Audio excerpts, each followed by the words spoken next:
புரதச்சத்து அதிகமுள்ள சைவ உணவு டாகோஸ் செய்வது எப்படி?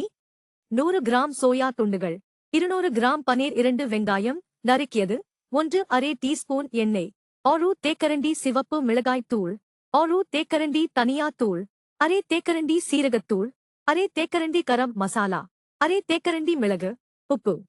சோயாவை 2 கப் தண்ணீரில் 1/2 தேக்கரண்டி மஞ்சள் தூள், 1 தேக்கரண்டி உப்பு சேர்த்து 10 நிமிடங்கள் வேக வைக்கவும்.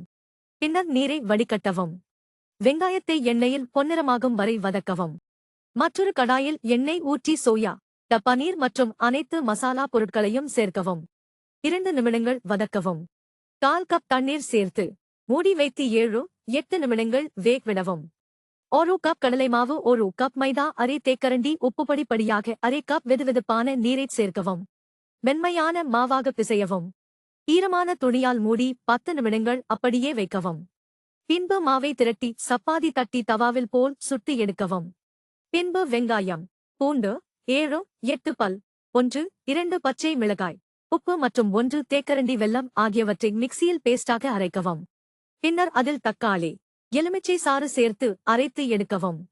இப்போது தயார் செய்த சப்பாத்தி ஷெல் மீது அரைத்த சாஸ் தடவவும். அதன் மேல் ரெடி செய்த ஸ்டஃபை வைக்கவும். மேலே கொஞ்சம் சீஸ் வைக்கவும். கொஞ்சம் கொத்தமல்லி தூவி அப்படியே சாப்பிடவும். டாகோஸ் ரெடி.